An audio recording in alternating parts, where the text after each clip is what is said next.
तो ये है हमारी पुष्कर ट्रिप की कुछ खूबसूरत झलकियाँ। हमारी ये यात्रा यादों और सुकून से भरी रही। यात्रा की शुरुआत हुई ट्रेन से। रास्ते में हमने बहुत सारे नज़ारे देखे और नज़ारे देखते देखते फिर टाइम पास करने के लिए हमने चिट्स खेली, हंसी मजाक किया और टाइम पास किया। हमारी बातों पर एक यात्री मुस्कुराते हुए सुन रहा था और फिर हमने रास्ते में इन भैया के भजन सुने जो कि बहुत भक्ति भरे थे। भजन सुनते सुनते हमने फिर से नज़ारे देखे जो कि इतने अच्छे थे कि इनसे नज़रें ही नहीं हट रही थी। खिड़की से बाहर नज़ारे कुछ अलग ही थे।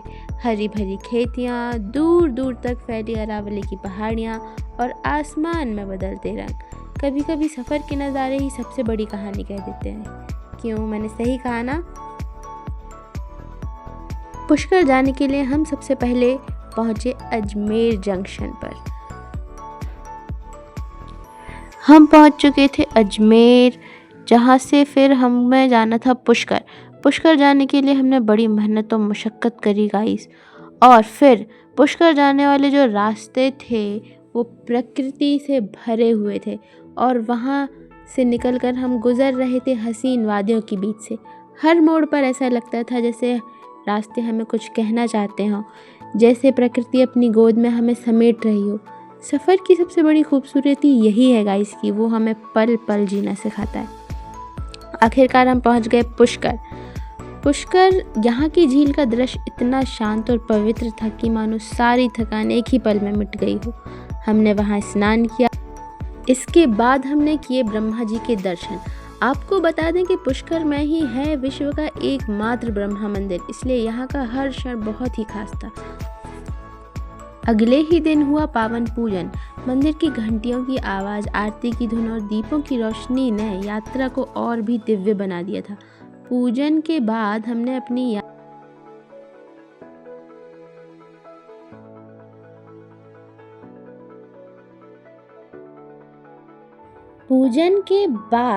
हम निकल गए पुष्कर के रंग बिरंगे बाजार की ओर। यहाँ की गलियाँ मानो कहानियों से भरी हुई थी।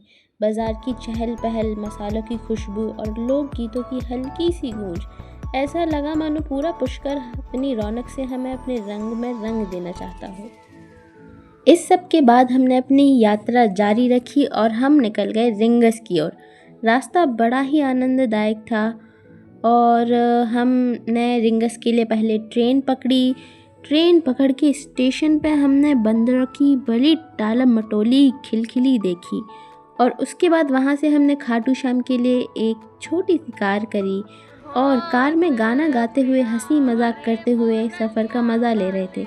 यात्रा का यही तो चार्म है गाइस। कभी रास्ते थकाते हैं और कभी वही रास्ते दोस्तों और परिवार के साथ सबसे प्यारी यादें दे जाते हैं।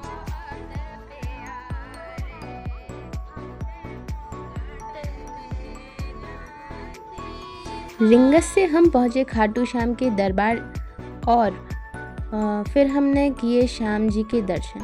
वो अनुभव इतना आनंदमय और शांति से भरा था कि शब्द कम पड़ रहे थे। भक्ति का हर क्षण आत्मा को हल्का कर देता है।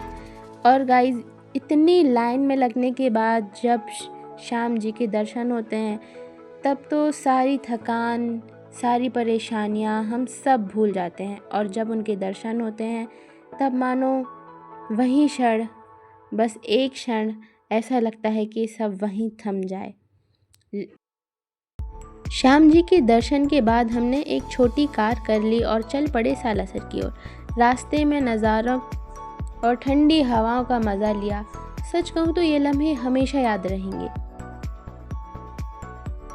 सालासर पहुँचने के बाद हमने बालाजी के दर्शन किए और आखिरकार हम निकल पड़े जयपुर की ओर, जहाँ से हमारी घर वापसी की ट्रेन थी।